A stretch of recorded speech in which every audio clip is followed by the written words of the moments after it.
Good morning, children. Welcome to the English class. Today we are going to continue with our topic reading comprehension. Now I hope everyone is clear what is comprehension. Comprehension is your ability to understand whatever you are reading or whatever you have heard.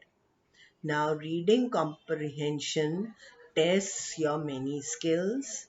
One of them is vocabulary, then your reading ability, your concentration, and your ability to understand what you have read and then write it in your own words. Now, how to improve your ability to read? First, to improve on something, I must know what my ability is at present. What is my present ability? And I must know the plus points as well as the minus points or my limitations. Once I know my limitations, I have to work on them and improve them. So, first of all, I must see where I stand. Then I have to see my limitations and then practice and improve on them. Then, of course, I have to improve my vocabulary or my word power. I have to read everything with a dictionary on the table. Whenever I find a new word, look up the meaning and learn its meaning and then use it in my future writing. And of course, reading for pleasure helps in my reading ability. So, whenever I have free time, I must read something extra. I can read a fiction, a storybook, a novel, an essay, or anything which is non-fiction. But I must read it for pleasure, and the more I read, the better I will be able to do in this section. Now, other things, of course, you must be remembering. In my previous videos, I have mentioned that you have to read with concentration. First, quickly to understand what the passage is about. Then I have to read carefully, paying attention to all the sentences and the words. You don't have a dictionary when you are answering questions related to the comprehension passage or reading the comprehension passage. So it is a very, very important thing that I understand the words by reading what is before and what is after, even though I don't know the exact words. And when I am using them and writing the answers, I should try to understand the meaning and then write it in my own words. I should not or I must not copy the words of the passage. Usually, for students, a prose passage is quite easy because it is written in the prose form. But the poem, when it comes, is a bit difficult for them because it has poetic devices, it uses rhyming words, alliteration, etc. So you should practice poems as well, because in this section you will get one prose and one poem at least. So both you have to practice. Now our homework yesterday was to do A7, A8 and A9 in the skill enhancer. A7 was quite easy because it is a simple story about Shannon who loves basketball and what happened to her one day. The title of the passage is The Best Practice forever. And it has a few paragraphs with very simple language. Most of you, I'm sure, have read it and understood it very easily because no difficult words are there, and the things mentioned are what we can understand. Now let us go to questions and answers. Tick the correct answers. The first one, or A, is Shannon dash, and the options are often falls while playing basketball. 2, cries whenever she falls down. 3, never cries. 4, hardly cries. Now which one do you think is the correct one? Yes, hardly cries. Because in the passage they have used another word which is a synonym for rarely, and the word here is hardly. In the passage it is rarely, but these are synonyms. So she rarely cries. That means she does cry sometimes, but not often. So the correct option is the fourth one, hardly cries. Now B. Shannon loves dash. First, basketball more than anything else. Second, basketball more than ice cream. Third, ice cream more than basketball. And fourth, both equally. Now, what do you think? What does she love the most? I think she loves basketball above everything else. So what should be the correct option? Basketball more than anything else. The others are basketball more than ice cream. Of course, she loves it more than ice cream more than basketball, or both equally. So the first one, I have to take basketball more than anything else. C. If any of your body part is swollen, you should dash. 1. Apply some ointment on it. 2. Rub ice on it. 3. Bandage it. 4. Massage on it. Now, what have they mentioned in the passage? When they say one of her teammates runs to get ice for an ankle. In brackets, they have written ice helps with the swelling. So, what is the correct answer? Rub ice on it.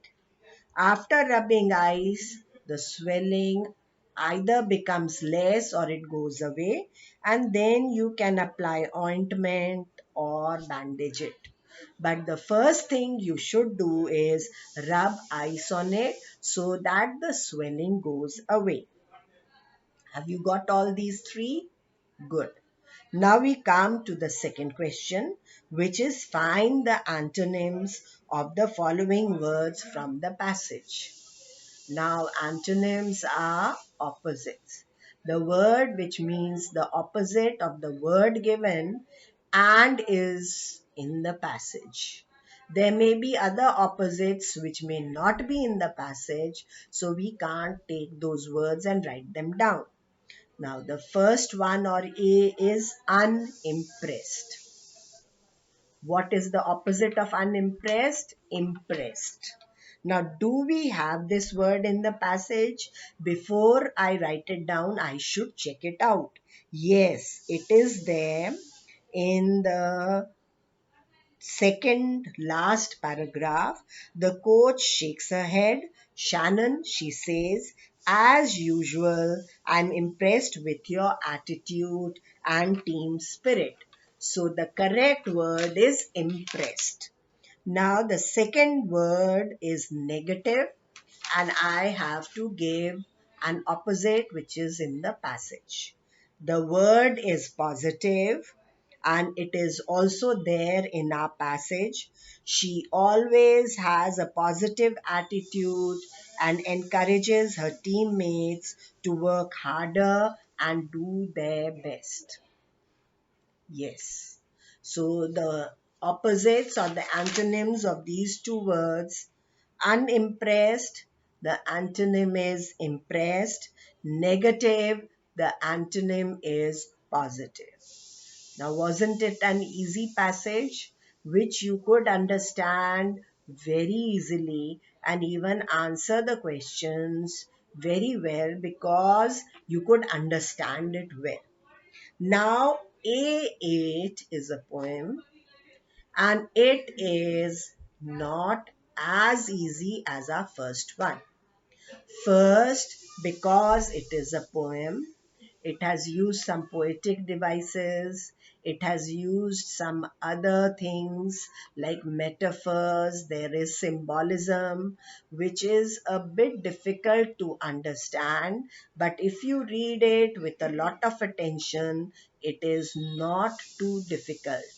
Then it becomes easy. Now, the title of the poem is The Schoolboy. Now, what do you think this poem is about? It is written by the poet William Blake, and in the poem, the schoolboy is not a happy child. What makes him unhappy? Why does he compare himself to a bird that lives in a cage or a plant that withers when it should blossom? Withers means dries up. When the plant should blossom, the flowers should bloom, and it should be all green and lively, it withers. Now, why has the boy compared himself to these is very important. There is symbolism, there is deeper meaning in the lines, and we should try to understand it in our mind. Of course, we are not supposed to know the meanings of all the words and all the lines, but we should be able to get a general idea of the poem so that we are able to answer the questions. Now, the first one you see, I love to rise in a summer morn. That means he likes to wake up in a summer, in the morning in summers. Why? Then he has described some things. When the birds sing on every tree, the distant huntsman winds his horn, and the skylark sings with me. Oh, what sweet company! Now, based on this, usually the questions are in order. The question which is first will be in the beginning of the poem or the prose passage. Then the one next you can find later on. Then the one after that, the last one may be in the end of whatever you are reading. So you know that it must be somewhere in the beginning. Now, why does the author love to rise in the summer morning? What do you think is the reason he says he loves to rise? Rise means get up in the summer mornings. Why? The reason is because the nature looks beautiful at that time. In the morning, in summers, the nature looks beautiful, and he has described some of the things. But you don't have to describe it, you have to answer it in brief. So, the author loves to rise in a summer morning because the nature looks beautiful at that time. Now, the second one, and you are please going to write it in the space for answers given below. B. Whom does a cruel eye refer to? Now, a cruel eye is in single inverted commas. So, they want you to think properly and then tell to whom do these three words or this phrase, a cruel eye, refer to? To the teacher. So, a cruel eye refers to the teacher. Now, the third one. What does the author mean when he says that a bird is locked in a cage? Now, the author means the poet compares himself and says, it seems as if a bird is locked in a cage. So, why has he used this comparison? What does this comparison mean? The poet means that a child is imprisoned in boring studies. He finds studies boring and he has to study and study and study, and he finds it very, very boring. So he feels as if a bird is imprisoned in a cage. He doesn't feel free, he feels as if he's a prisoner. Now, the next one is, what is the message behind the poem?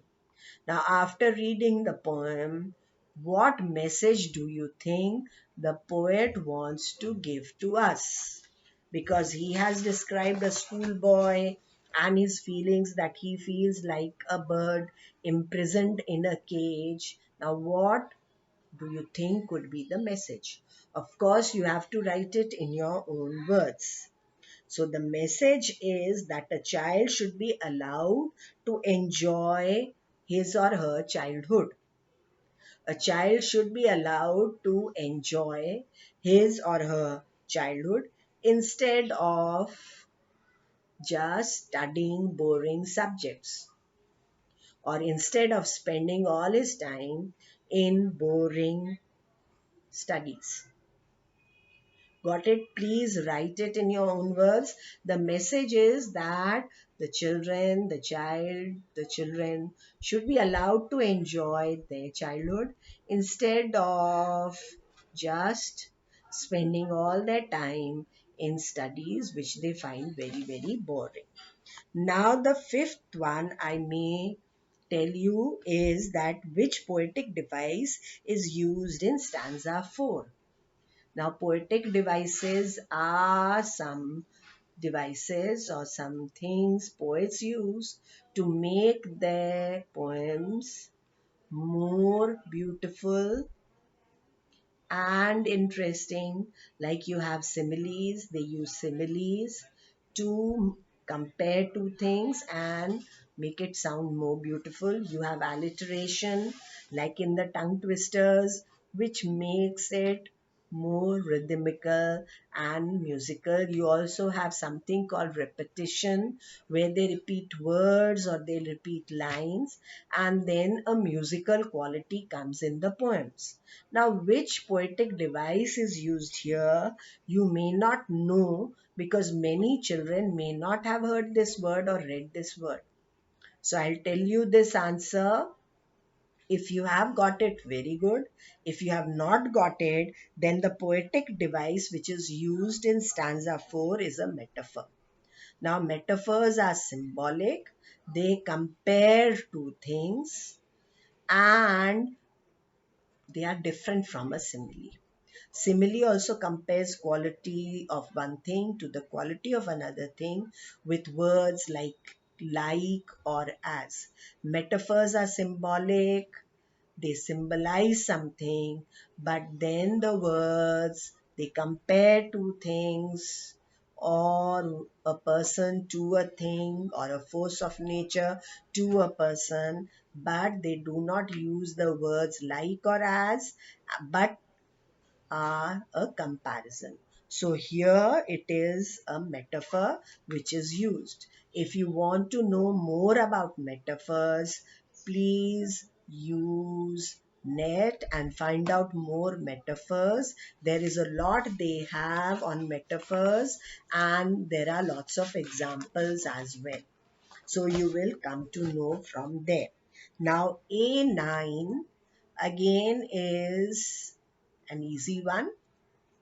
It's a story about about two people, Chloe and Kevin. Now, Chloe and Kevin enjoy going out to Italian restaurants. Chloe loves Italian food the most, and it is their anniversary. So the title of this passage is Anniversary Day.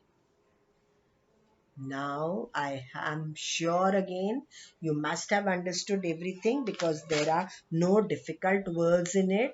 There is only one word in the glossary, paces. That means take slow, regular steps when you are confused or you are worried or you don't know what decision to take, then you pace up and down the room. You walk around in the room in small steps. You can also pace up and down in the hospital. If someone is admitted in the hospital and you are worried, you feel helpless, you just pace up and down so that your mind works properly, and you also are a little less worried by pacing up and down.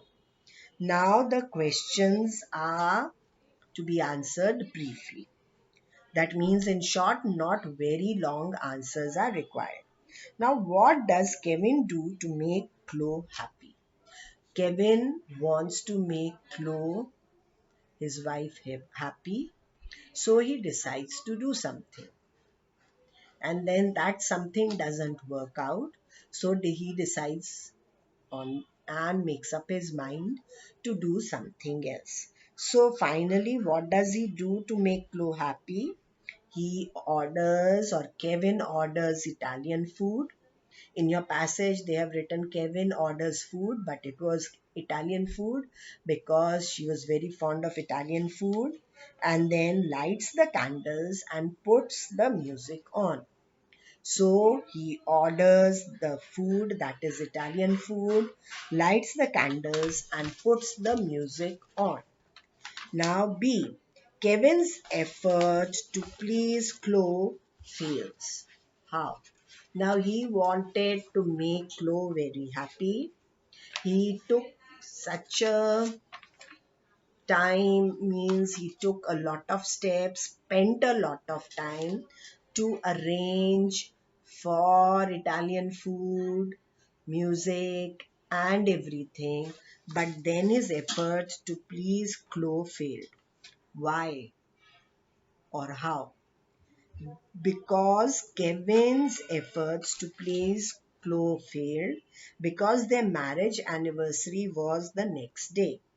But Kevin had made all the arrangements on that day, that was one day ago.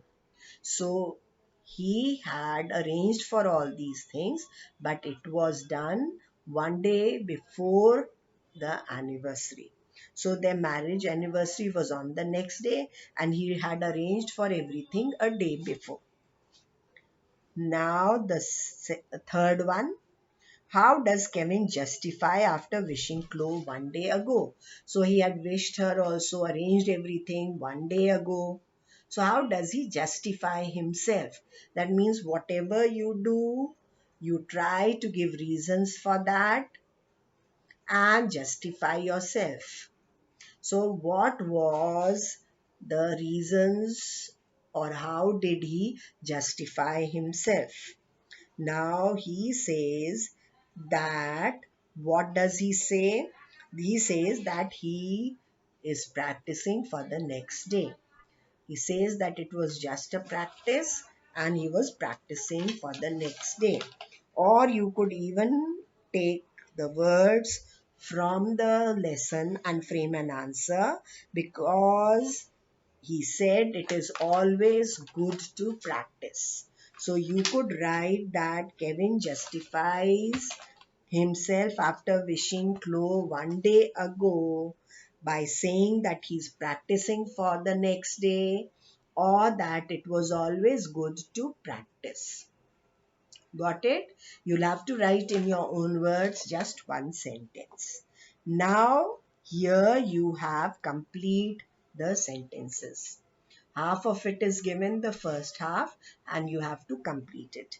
Kevin and Chloe can't go to the Italian restaurants, as in the beginning, the first thing he decided was to take Chloe and go to an Italian restaurant. Now, why they could not go to the Italian restaurant was that they had no tables available.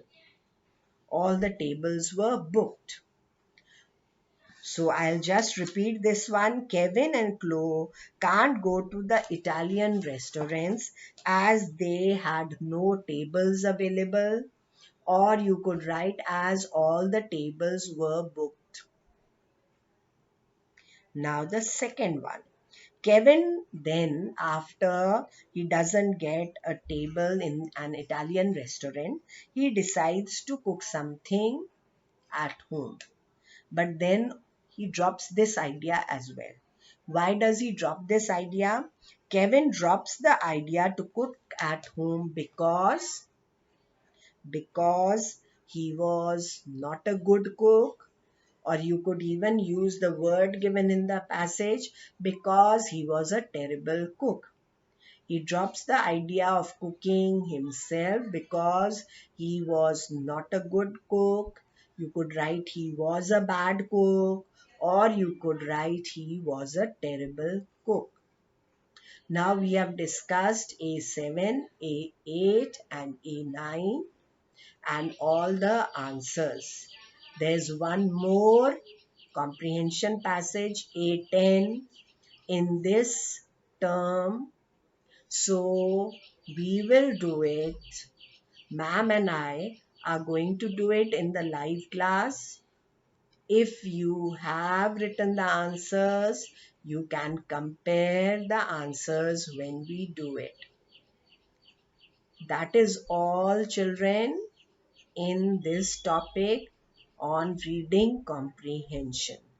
Please make sure that all these comprehension exercises, that means A1 to A9, are complete in your skill enhancer, as well as A10.